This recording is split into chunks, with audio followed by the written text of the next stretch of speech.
The fork scraped against china as my mother's voice cut through the dinner chatter. Arthur's little hobby with power tools. Marjorie announced at the table, her laugh sharp enough to slice bread. I just mentioned my courthouse restoration contract, the biggest project of my career. 20 relatives turned to look at me, some smiling uncomfortably, others pretending they hadn't heard. My hands went still on my napkin. I'd driven 3 hours for this family dinner, wearing the sport coat I bought specifically for tonight. I wanted to share something I was proud of. Instead, my mother dismissed 30 years of craftsmanship, like I'd been gluing popsicle sticks in the garage. Before I could respond, my younger brother Clint stood up, glass raised. "Speaking of real achievements," he said, grinning, "I just closed a major investment deal. 7 figures, possibly 8 by next quarter." The table erupted. Marjorie actually squealed, rushing to embrace him like he'd discovered the cure for cancer. I sat frozen, watching her beam at my brother with pride she'd never once shown me. As the congratulations died down, Clint leaned close to my ear. "Try not to embarrass us tonight," he whispered, patting my shoulder. I felt something crack inside my chest. I excused myself to the bathroom 20 minutes later, needing air that didn't taste like humiliation. The hallway was blessedly empty and quiet. That's when I heard Clint's voice, sharp and panicked, coming from the study. "I understand the timeline," he hissed into his phone, "but the returns aren't materializing like projected. I need another month." I stopped walking. My brother's confident swagger had vanished. His voice trembled. "The investors are asking questions I can't answer yet. Just tell them the market's fluctuating. Tell them anything." There was a long pause. Then, "No, I haven't told anyone the truth, especially not my mother. She thinks everything's perfect." My stomach dropped. The 7-figure investment he just bragged about wasn't thriving. It was dying, possibly dead already. I stood there, processing this, when the study door suddenly swung open. Clint's face went white, then red. "How long have you been standing there?" he demanded. "Just walking past," I said carefully. He stepped closer, his jaw tight. "You didn't hear anything." It wasn't a question. It was a warning. He slammed the door between us, and I heard the lock click into place. The next morning, I was measuring lumber in my workshop when my phone rang. Marjorie's name flashed on the screen. "Arthur, we need to discuss your behavior last night," she said without greeting. I set down my tape measure. "My behavior? Clint said you were eavesdropping, trying to dig up dirt because you're jealous of his success." My mouth fell open. I was walking to the bathroom. He was the one yelling into his phone. "Don't you dare raise your voice to me," she snapped. "Your brother is under enormous pressure managing major investments. The last thing he needs is you lurking around, starting trouble." I pressed my palm against the workbench. I wasn't starting anything. "You've always been threatened by him," Marjorie continued, "ever since you were children. He's ambitious. He takes risks. You just sand wood." The words landed like punches. "Clint will inherit real responsibility someday," she added. "Family leadership. I need to know you'll support him, not undermine him." Before I could respond, she hung up. I stood there, staring at my phone, when it buzzed with a bank alert. "Unusual activity detected on your account." I frowned. I hadn't made any transactions today. My heart started pounding as I opened the notification. The bank manager, Mr. Howell, looked uncomfortable as he slid the documents across his desk. "Someone attempted to open a secured loan using your name and social security number," he explained. "The application listed your mother's house as collateral." I stared at the papers, my vision blurring slightly. I never applied for any loan. We suspected as much, which is why we flagged it. Mr. Howell turned his computer screen toward me. "The signature doesn't quite match our records, but it's close, very close." I leaned forward, studying the forged version of my name. My hand started shaking. The signature was practiced, careful. Whoever did this had studied how I wrote. "The application was submitted yesterday afternoon," Mr. Howell continued, "for $200,000. $200,000 against my mother's house. A house I had no legal claim to. Who submitted it? I asked, though dread was already pooling in my stomach. Mr. Howell hesitated, then pulled up another document. The co-applicant listed is Clint Pemberton, your brother. There it was, proof in black and white. Clint had tried to use my identity and our mother's property to secure money for his failing investment. My hands curled into fists. What happens now?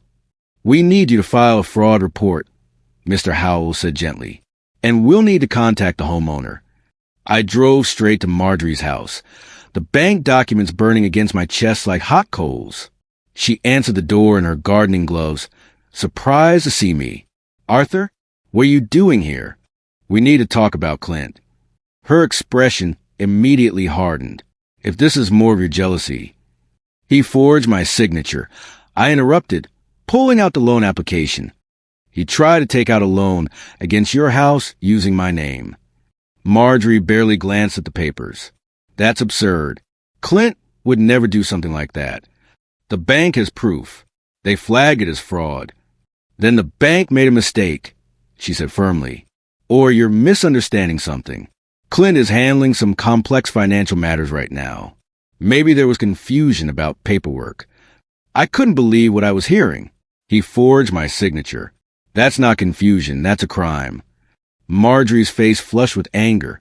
You've always been threatened by your brother's success. Now you're making up criminal accusations? I'm not making anything up.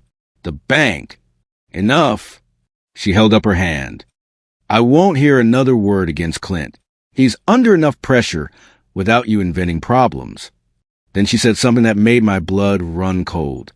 I gave Clint temporary access to my accounts to help him grow his investments. He's been nothing but responsible. I couldn't confront Clint directly. Not yet. Instead, I spent the next week quietly gathering evidence. I pulled my credit reports and found 2 other inquiries I hadn't authorized. I requested copies of everything related to the loan application from the bank. I even hired a financial advisor, Patricia Vance, who specialized in fraud protection. Walked me through everything. She said during our first meeting, notepad ready. I explained at dinner, the overheard phone call, the forged loan application.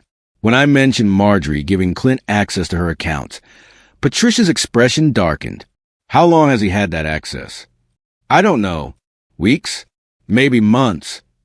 She made a note. I'll need your mother's permission to review her financial records, but if your brother has been managing failed investments with her money.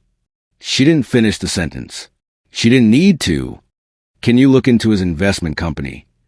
I asked, see what's actually happening? Patricia nodded. It might take a few days, but yes, if there's public record of financial trouble, I'll find it. 3 days later, she called me back. Her voice was grim.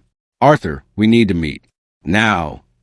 When I arrived at her office, she had documents spread across her desk like evidence at a crime scene. Do you know how much she's already lost? The number hit me like a physical blow. $47,000. Patricia's finger traced down a spreadsheet showing transfers from Marjorie's savings account to Clint's investment company over the past 8 months. This is just what I could track through public records and the information you provided, she explained. If he has full access to her accounts, the actual number could be higher. I sat back in the chair, feeling sick. My mother wasn't wealthy, but she'd saved carefully over decades. 47,000 represented years of her life. What was he investing in? I asked. A tech startup that never launched. According to state business filings, the company dissolved 3 months ago, but the transfers from your mother's account continued until last week. So Clint had been taking money for an investment that no longer existed. Either he was lying to Marjorie about where her money was going, or he'd been using it to cover his own debts. Probably both. What do I do? I asked.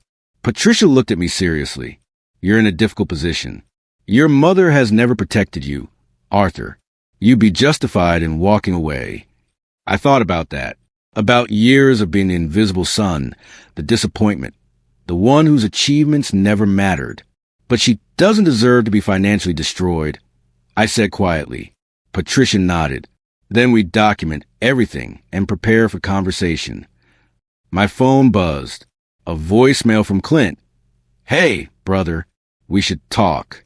Just the two of us. Clear the air. We met at a coffee shop downtown, neutral territory. Clint arrived 15 minutes late, all apologetic smiles and warm handshakes like nothing had happened. Arthur, I'm glad you called, he said, sliding into the booth. I've been worried about you. I stayed quiet, waiting. Look, I know there was some confusion at the bank, Clint continued. That loan application thing. Total misunderstanding. I was trying to help you. Actually, I thought you might need capital for your business. By forging my signature? His smile flickered. That's a strong word. I had your information from old family documents. I thought I was doing you a favor. A favor that uses our mother's house as collateral? Investment opportunities require creative financing. Clint said smoothly. I was going to pay everything back within months. You'd have never known. Then he shifted tactics, leaning forward with sudden intensity.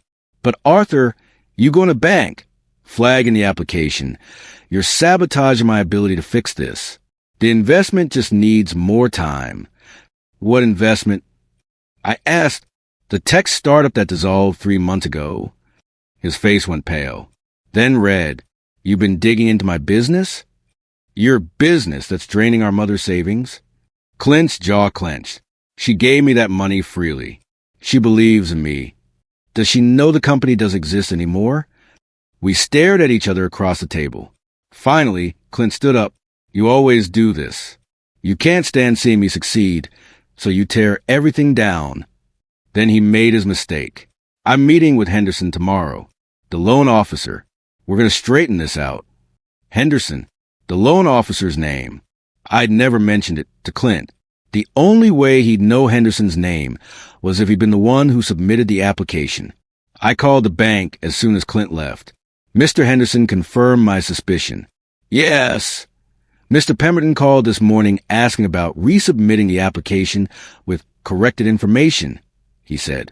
I told him it was frozen pending your fraud report. He's going to try again, I said. I know. That's why I'm calling you.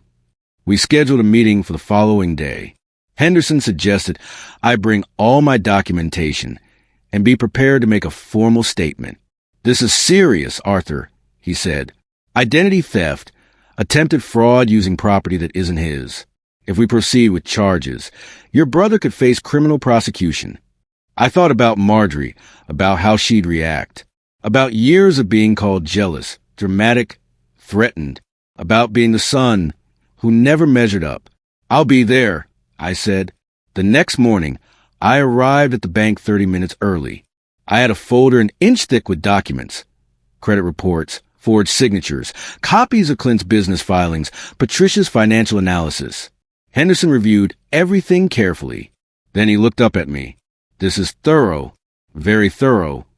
I'm a craftsman, I said. I pay attention to details.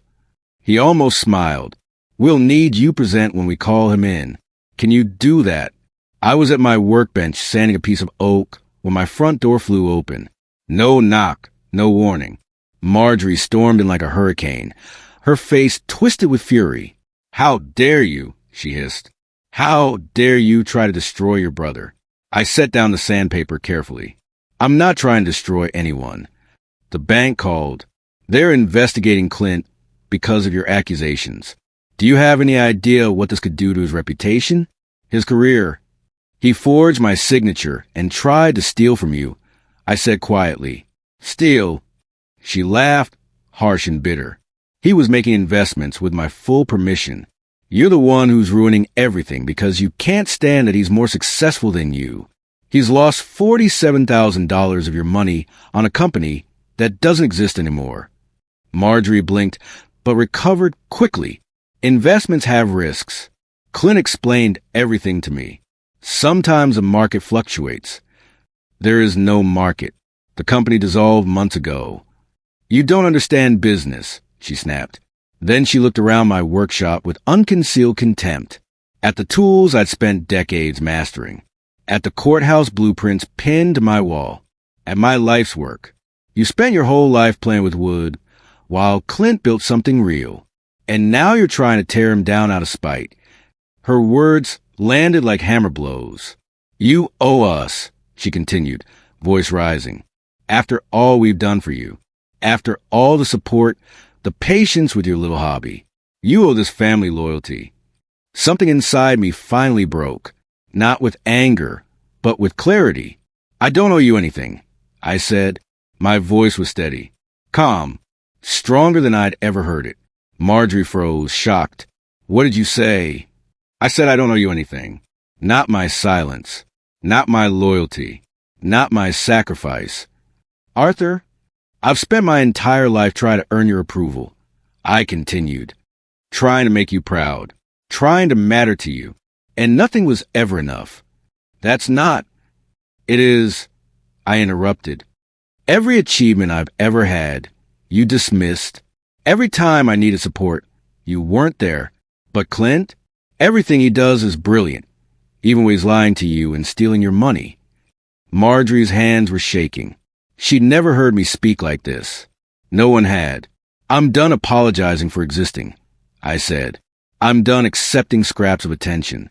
I'm done being visible in my own family. If you do this, Marjorie said, her voice dangerous and low, if you go through with this investigation, if Clint faces any consequences, it will be your fault. Everything that happens to him, to this family, will be because you chose revenge over loyalty. I chose truth over lies. I replied, that's not the same thing. She stared at me for a long moment, then turned and walked out. She didn't slam the door. Somehow, the quiet click of it closing was worse. The meeting was scheduled for Tuesday at 10. The bank's main office, conference room B. Mr. Henderson called the day before to confirm I'd be there. We've asked Mr. Pemberton to attend as well, he said. He doesn't know you'll be present. I arrived 20 minutes early, my folder of evidence clutched under my arm. The conference room was small and windowless, with a table that sat 6. Henderson was already there with another bank officer, a woman named Mrs. Chappell who handled fraud investigations. Thank you for coming, Henderson said, shaking my hand. I know this isn't easy. It's necessary, I replied. We went over the plan. They'd start with routine questions about the loan application. When Clint denied knowledge of any problems, I'd present the evidence. Simple, direct, undeniable. At exactly 10 o'clock, there was a knock. Henderson opened the door, and Clint walked in. He was dressed in an expensive suit, confidence radiating from every pore. Then he saw me. What's he doing here? Clint demanded. This is a meeting about your loan application, Mrs. Chappell said smoothly. We've asked your brother to attend since his identity was used in the application. There must be some confusion, Clint said, recovering quickly. I can explain everything. Please do, Henderson said, gesturing to a chair. Clint sat down, still smiling, still certain he could charm his way through this. He had no idea I'd spent weeks building a case he couldn't escape. So, Mrs. Chappell began, you submitted a loan application on behalf of Arthur Pemberton? Clint leaned back in his chair, perfectly relaxed. There was no on behalf of. Actually, Arthur and I discussed going into business together. The loan was going to fund our joint venture. I said nothing, just watched. Is that true, Arthur? Mrs. Chappell asked. No, I said simply. Clint's smile tightened. We talked about it at the family dinner. You must have forgotten. I remember the dinner. I replied, you announced your 7-figure investment. I mentioned my courthouse restoration. We never discussed any business venture. Well, maybe not explicitly that night, but we talked before. When? I asked. Clint hesitated. I don't remember exactly, but we definitely discussed it. Mrs. Chappell opened a folder. Mr. Pemberton, Arthur Pemberton, that is, filed a fraud report stating he never authorized this loan application and never signed these documents. She slid the forged signature across the table. Is this your brother's signature? Clint barely glanced at it. It looks like it to me. It's not mine, I said. I pulled out 3 documents from my folder. My driver's license renewal, a contract I'd signed for the courthouse project, and my business license, all with my genuine signature. I laid them beside the forged version. The differences were subtle but clear. The forged signature had practiced flourishes in places I never used them. Henderson studied them carefully. These don't match. Of course they match, Clint said, his voice rising slightly. You're looking at normal variation in how people sign things. Then I pulled out my phone. I'd like to make a call, if that's okay. Everyone looked confused, but Mrs. Chappell nodded.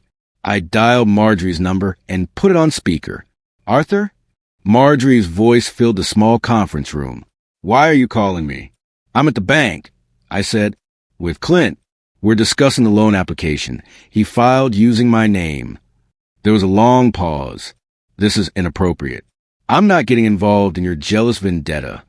Mrs. Pemberton, Mrs. Chappell spoke up. This is Claire Chappell from First National Bank. I'm a fraud investigator. Your son Clint listed your home as collateral for a $200,000 loan. Were you aware of this? Another pause. Longer this time. Clint handles my investments. If he needed to leverage assets for business purposes, I trust his judgment. Mom, Clint said quickly, they're trying to make this into something it's not. Mrs. Pemberton, Henderson continued, we have evidence that Arthur's signature was forged on the application. We also have records showing your son's investment company dissolved 3 months ago, yet transfers from your account continued until last week. Can you explain that? I heard Marjorie's breathing change. What? The tech startup Clint was investing your money in? It no longer exists. Where has your money been going? The silence stretched out. Then, barely a whisper, Clint, what did you do? Mom, this is a misunderstanding, Clint said, panic creeping into his voice. The business restructured. We're under a new corporate entity. I was going to tell you. You told me last month the investment was performing beautifully, Marjorie said, her voice breaking. You showed me projected returns. Those projections are still valid, just under different circumstances. Stop lying, I said quietly. Everyone turned to me. I pulled out Patricia's financial analysis and slid it across the table. He's lost $47,000 of your money, possibly more. The company doesn't exist. There are no returns. There never will be. Clint's composure shattered like dropped glass. He stood up so fast his chair toppled backward. This is insane. You're twisting everything because you've always been jealous of me. Sit down, Mr. Pemberton, Mrs. Chappell said firmly. No, I won't sit here and be attacked. Clint pointed at me. He's been planning this for weeks, digging through records, making up stories. He can't stand that I'm successful and he's just a carpenter. A carpenter who you tried to frame for fraud. Henderson said calmly, we have the forged signature. We have your phone call requesting to resubmit the application. We have business records showing your investment company is defunct. Every single claim Arthur has made is documented. Clint's face went from red to white. You don't understand how investments work. Sometimes you need to move quickly, use available resources. I was going to pay everything back. With what money? I asked. Your company doesn't exist. You have no income. You were going to steal from me and our mother to cover your failures. I wasn't stealing. I was borrowing, without permission, using forged documents, against property you don't own. Clint looked at the phone, still on speaker, where Marjorie's quiet breathing could be heard. Mom, you believe me, right? You know I'd never hurt you. The silence was devastating. Then, I need to call my lawyer. The line went dead. Clint stared at the phone like it had betrayed him. Then he turned to me with pure hatred in his eyes. You think you won? You think this is over? You have no idea what you started. The bank pressed charges. Identity theft, attempted fraud, financial exploitation of an elderly person. Within a week, Clint was officially under investigation. Marjorie called once, 3 days after the meeting. She was crying, something I'd rarely heard. Arthur, please, you have to stop this. Clint made mistakes, but he's still your brother, still my son. He committed crimes, I said gently. I didn't do this to hurt him. I did it to protect you. Protect me? Her voice turned sharp through the tears. You've destroyed him. His reputation is ruined. No one will trust him now. He destroyed himself when he started stealing. If you won't help fix this, Marjorie said, her voice cold now, if you won't talk to the bank and drop the charges, then you're no longer my son. The words should have devastated me. A month ago, they would have.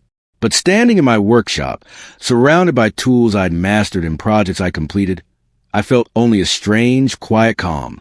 I'm sorry you feel that way. I said, I love you, but I can't let him destroy you financially to save his pride. Then we have nothing more to say to each other. She hung up. I set down the phone and went back to work on the courthouse blueprints.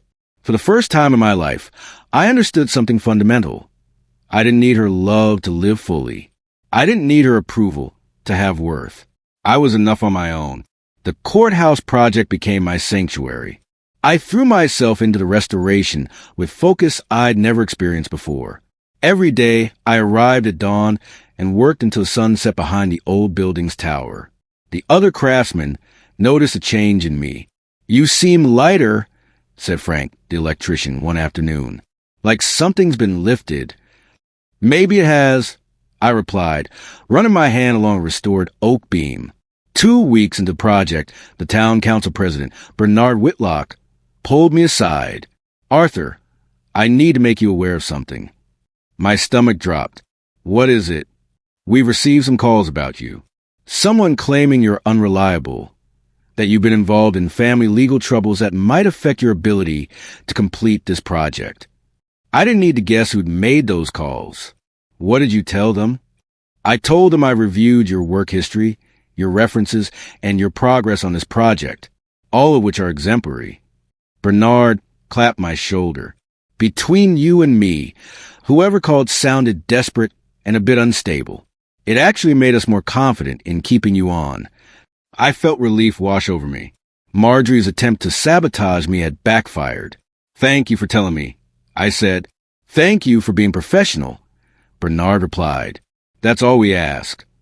I was locking up the courthouse that evening, tired but satisfied, when I saw a familiar truck pull into the parking lot. Clint climbed out, his face hard with anger. We need to talk, he shouted across the empty square. Clint stormed toward me, fists clenched. You've destroyed everything. Everything I built, everything I worked for, gone because you couldn't let me have one success. You didn't build anything, I said calmly. You built lies on top of theft. I need money to clean this up, Clint demanded. $30,000.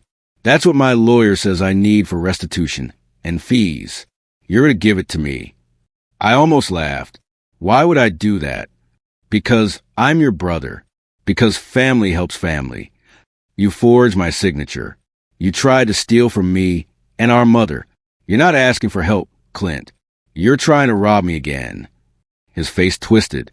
Fine. Then I'll tell everyone the truth about this family. About Dad's affairs. About how Mom covered them up. About the money she hid from the divorce settlement. I looked at him carefully. Do what you need to. I'm serious, Arthur. I have evidence. Documents. I'll go to the press. I'll ruin her reputation in this town. Then that's your choice, I said. But I'm not giving you money to cover crimes you committed. Clint stepped closer, his voice dropping to a hiss. You think you're better than me? You with your wood shavings and your pathetic little building projects? I was destined for greatness. You were destined for honesty. I replied. You chose something else. He grabbed my shirt, and for a moment I thought he might actually hit me. Then he seemed to realize where we were, in public, in front of the courthouse where security cameras definitely recorded everything. He let go and stepped back. This isn't over, he said. Then he left, tires squealing as he drove away. The next council meeting was routine business. Budget approvals, zoning discussions, updates on town projects. I was scheduled to present progress photos of the courthouse restoration. I arrived early and set up my laptop with images showing the intricate work we completed. Restored cornices, refinished floors, repaired stained glass windows. The council members filtered in, taking their seats. Then the door opened again. Marjorie walked in. She hadn't seen me yet, her focus on Bernard Whitlock at the head of the table. Mr. President, I request to address the council during public comments. Bernard looked surprised but nodded. Of course, Mrs. Pemberton. You're on the agenda. I sat very still, watching my mother prepare to speak. She dressed formally, carrying a folder of her own. Whatever she planned, she prepared for it. The meeting began. Routine items were discussed and voted on. Then Bernard said, "We have a public comment from Marjorie Pemberton." Marjorie stood, her voice shaking but determined. "I'm here to raise concerns about Arthur Pemberton's fitness to continue the courthouse restoration project." My chest tightened. My son has been involved in a family legal dispute that demonstrates poor judgment and questionable character.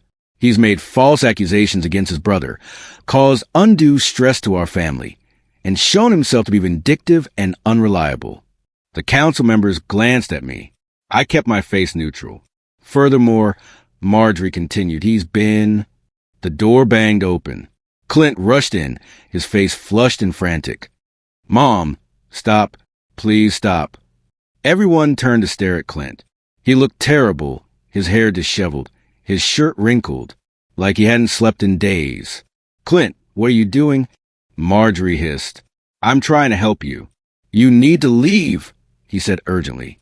"Right now. This is making things worse." "Worse? I'm defending our family." Bernard interrupted. "Mrs. Pemberton, please continue or conclude your comments." Marjorie turned back to the council, but Clint moved closer. "Mom, they know. The bank told them everything." Her face paled. "Told them what?" "About the loan, the investigation, all of it." Clint's voice was rising, cracking. "Standing here making accusations just makes you look. It makes you look guilty," Bernard said quietly. The room went silent. Marjorie and Clint both froze. "We received a courtesy call from First National Bank." Bernard continued. "They informed us that Arthur had been the victim of identity theft and fraud, that he'd acted appropriately in reporting it, and that the investigation didn't involve him as a suspect in any way." He looked at Marjorie. "They also mentioned that you've been trying to interfere with their investigation by pressuring Arthur to drop charges against your other son." Marjorie's folder slipped from her hands, paper scattering. That's not. I was just trying to. Mom gave me access to her accounts." Clint suddenly blurted out. "She knew I was investing her money. She knew everything." "I didn't know the company was dead." Marjorie snapped at him. "You lied to me. You didn't ask questions. You just wanted to believe I was successful. I trusted you. You ignored Arthur for me." Clint shot back. "You always did. So don't act innocent now." They were unraveling in front of everyone, years of dysfunction spilling out. Bernard cleared his throat. "Perhaps this is a private matter." Bernard looked at me. "Arthur, do you have anything you'd like to say?" I stood slowly. Every eye in the room was on me. I could destroy them both. I could detail every lie, every theft, every moment of cruelty and neglect. I could have my revenge right here, right now, in front of the whole town council. But standing there, I realized something. Revenge wasn't what I needed. The bank's information is accurate. I said calmly, "I reported fraud because fraud occurred. I protected my mother's assets because someone needed to. That's all." "But your character?" Marjorie started. "My character," I interrupted gently, "is demonstrated by my work, by the courthouse behind me that I'm restoring with care and precision, by the fact that I reported crimes even when it was emotionally difficult, by the fact that I'm standing here, calm and professional, while my family falls apart." I looked at each council member. I'm not perfect, but I'm honest. I work hard, and I finish what I start. Bernard nodded slowly. "The council appreciates your statement." He turned to the other members. "I move that we confirm Arthur Pemberton's continued contract on the courthouse restoration project." All in favor? Every hand went up. Motion carries unanimously. Marjorie made a small, broken sound. Clint stared at the floor. They walked out together, neither looking at me, their shame visible to everyone. As they left, one of the council members, Patricia Oakes, approached me. "That took real strength," she said. Thank you, I replied. Also, a reporter from the Gazette wants to interview you about the courthouse. She's calling you the town's craftsman hero. Just thought you should know. The restoration was completed 3 months later. By then, I'd received invitations to work on 2 other historic buildings, one in the next county and another nearly 100 miles away. My reputation, instead of being destroyed by family drama, had somehow been enhanced by my dignity throughout it. The Gazette interview had focused on my craftsmanship, my respect for historical architecture, my careful attention preserving the town's heritage. The reporter, Dana Martinez, had asked about the council meeting. I heard there was some family trouble that came up. Want to comment? Families are complicated, I'd said, but work is straightforward. You restore what's broken, you preserve what's valuable, and you build towards something better. She liked that quote enough to make it the headline. Word spread. Other towns reached out. Historical societies contacted me. I hired 2 apprentices and began planning to open my own restoration studio. For the first time in my life, I felt seen, not as someone's disappointing son or someone's overshadowed brother, just as Arthur, a craftsman who was good at his work. Then, on a Tuesday afternoon, a letter arrived. Expensive stationery, my mother's handwriting on the envelope. I stared at it for a long time before opening it. Inside, 3 pages handwritten. I started reading, hoping maybe, finally, there would be an apology, an acknowledgement, some recognition of what she'd done and what I'd endured. But the first line shattered that hope. Arthur, I don't know how you can live with yourself. That's how the letter began. Not with apology or reflection, but with accusation.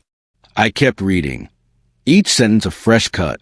She blamed me for Clint's legal troubles, for her embarrassment in front of the council, for their broken family.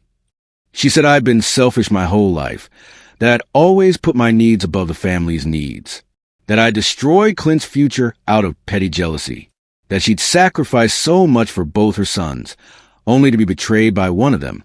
You've made your choice, the letter concluded. You've chosen your pride over your family. I hope your courthouse and your career keep you warm at night, because you'll have nothing else. You've lost your brother, you've lost your mother, and you've lost any chance at the family you might have had someday. I tried to love you, Arthur. I really did. But you were always so difficult to reach, so determined to remain separate from us. I suppose we should have expected this. You were always a child who stood apart, who refused to be part of something bigger than himself. Don't contact me again. We're done. Arthur, I don't know how you can live with yourself. That's how the letter began. Not with apology or reflection, but with accusation. I kept reading, each sentence a fresh cut. She blamed me for Clint's legal troubles, for her embarrassment in front of the council, for their broken family. She said I'd been selfish my whole life, that I'd always put my needs above the family's needs, that I'd destroyed Clint's future out of petty jealousy, that she'd sacrificed so much for both her sons, only to be betrayed by one of them.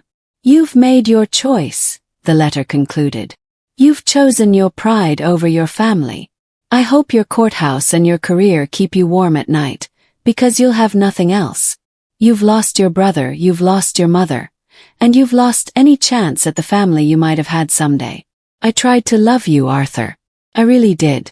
But you were always so difficult to reach, so determined to remain separate from us. I suppose we should have expected this. You were always the child who stood apart, who refused to be part of something bigger than himself. Don't contact me again. We're done. I folded the letter carefully and set it on my workbench. I waited for the pain to come, for the grief and the anger and the desperate need to defend myself. But instead I felt only a strange, clean relief. She'd given me exactly what I needed. Absolute clarity. There would be no reconciliation because she couldn't see past her own narrative. There would be no apology because she genuinely believed she'd done nothing wrong. And there would be no relationship worth salvaging because love, real love, doesn't come with this many conditions. I looked around my workshop at the tools I'd mastered, at the plans for future projects pinned to the walls, at the life I'd built with my own hands. Then I tore the letter in half and dropped it in the trash. I had work to do. The final inspection of the courthouse happened on a crisp autumn morning. The town had organized a small ceremony, inviting residents to tour the restored building before it officially reopened. I stood at the entrance, watching people file through, hearing their gasps of appreciation as they saw the transformed interior. The mayor gave a speech about preserving history and supporting local craftsmen. Bernard presented me with a plaque commemorating the project. Flash bulbs popped as photographers captured the moment for the newspaper. "This building was dying," the mayor said, gesturing to the restored facade behind us. Arthur Pemberton brought it back to life. He reminded us that some things are worth saving, worth the patience and skill required to do the job right. People applauded. Some came up to shake my hand afterward, to tell me stories about weddings held in the courthouse decades ago, about their grandparents' marriage licenses filed there, about the town's history contained in these walls I'd helped preserve.